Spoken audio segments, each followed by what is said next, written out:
December 1 ലോകമെമ്പാടും AIDS ദിനമായി ആചരിച്ചു വരുന്നു.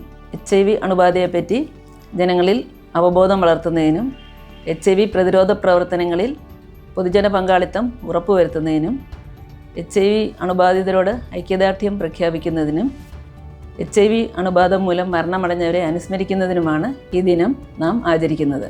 ലോകമെമ്പാടും 3.9 കോടിയോളം HIV അണുബാധിതരുണ്ട്.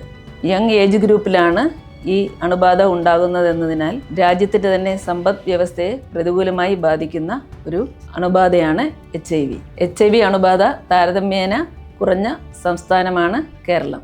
ഇന്ത്യയുടെ സാന്ദ്രത 0.2 ആയിരിക്കെ കേരളത്തിലെ HIV സാന്ദ്രത 0.07 ആണ്.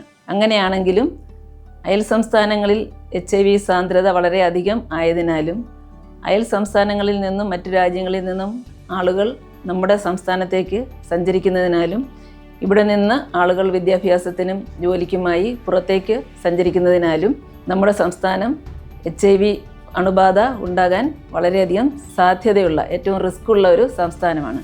അതുപോലെ തന്നെ കേരളത്തിലെ ഹൈലി ഡെവലപ്ഡ് ആയിട്ടുള്ള ടൂറിസം HIV അണുബാധ ഉണ്ടാകുന്നുള്ള ഒരു സാധ്യതയാണ്. പ്രധാനമായും HIV പകരുന്നത് 4 മാർഗങ്ങളിലൂടെ മാത്രമാണ്. HIV അണുബാധിതനുമായി ഉള്ള സുരക്ഷിതമല്ലാത്ത ലൈംഗിക ബന്ധം, HIV അണുബാധിതനിൽ നിന്നുള്ള രക്തം സ്വീകരിക്കുന്നത് വഴി, HIV അണുബാധയുള്ള അമ്മയിൽ നിന്ന് കുഞ്ഞിലേക്ക്, അതുപോലെ തന്നെ HIV ബാധിതനായ ആൾ ഉപയോഗിച്ച സിറിഞ്ച്, നീഡിൽ എന്നിവ മറ്റൊരാൾ ഉപയോഗിക്കുന്നത് വഴി. ഈ 4 മാർഗത്തിലല്ലാതെ ഒരു വ്യക്തി HIV അണുബാധനെ സ്പർശിച്ചത് കൊണ്ടോ ഒരേ ടോയ്ലറ്റ് ഉപയോഗിച്ചത് കൊണ്ടോ ചുംബനം നൽകിയത് കൊണ്ടോ ഒന്നും HIV അണുബാധ ഉണ്ടാകുകയില്ല. നമുക്ക് ബോധവൽക്കരണമാണ് ഏറ്റവും പ്രധാനം. ജനങ്ങളെ ബോധവൽക്കരിച്ച് അവർ ടെസ്റ്റിങ്ങിന് വിധേയമാകണം. അതിനായി HIV എങ്ങനെ പകരും എന്നുള്ള അവബോധം അവരിൽ ഉണ്ടാക്കണം. അപകടകരമായ സാഹചര്യത്തിലൂടെ കടന്നുപോയിട്ടുണ്ടെങ്കിൽ അവർ ടെസ്റ്റ് ചെയ്യാൻ സന്നദ്ധരാകണം. നാഷണൽ എയ്ഡ്സ് കൺട്രോൾ പ്രോഗ്രാം ഇപ്പോൾ അതിൻ്റെ 5th ഫേസിലാണ്. നമ്മുടെ ഗോളെന്ന് പറയുന്നത് 0 ന്യൂ HIV by 2025 എന്നുള്ളതാണ്. ഐക്യരാഷ്ട്ര സംഘടനയുടെ സുസ്ഥിര വികസന ലക്ഷ്യം അനുസരിച്ച് 2030 ആകുമ്പോഴേക്കും HIV അണുബാധ പുതിയതായി ഉണ്ടാകാത്ത ഒരു ലോകം സൃഷ്ടിക്കുന്നതിന് വേണ്ടി പ്രവർത്തിച്ചുകൊണ്ടിരിക്കുന്നു.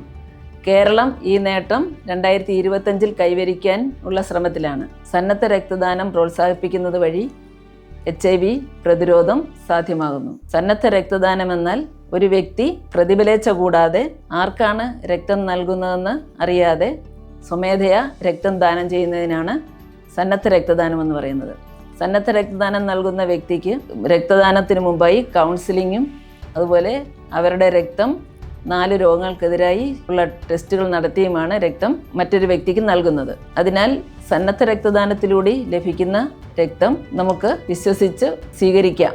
ഒരു രോഗവും അതുവഴി പകരില്ല എന്ന് നമുക്ക് മനസ്സിലാക്കാം. കേരളത്തിൽ 2017 ശേഷം ഒരാൾക്ക് പോലും രക്തദാനം വഴി HIV പകർന്നിട്ടില്ല. കേരളത്തിലുടനീളം 15 ഉഷസ് കേന്ദ്രങ്ങൾ പ്രവർത്തിക്കുന്നുണ്ട്.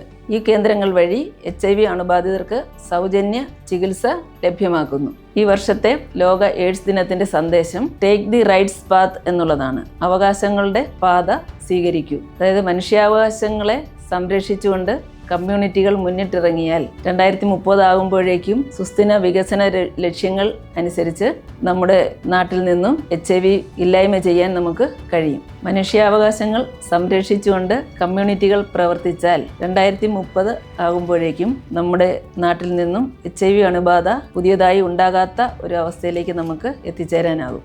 ആരോഗ്യത്തിനുള്ള അവകാശം സാക്ഷാത്കരിക്കുന്നതിനും ആരോഗ്യരംഗത്ത് നേട്ടങ്ങൾ കൈവരിക്കാനും ഇതുമൂലം നമുക്ക് സാധിച്ചിട്ടുണ്ട്. Thank you.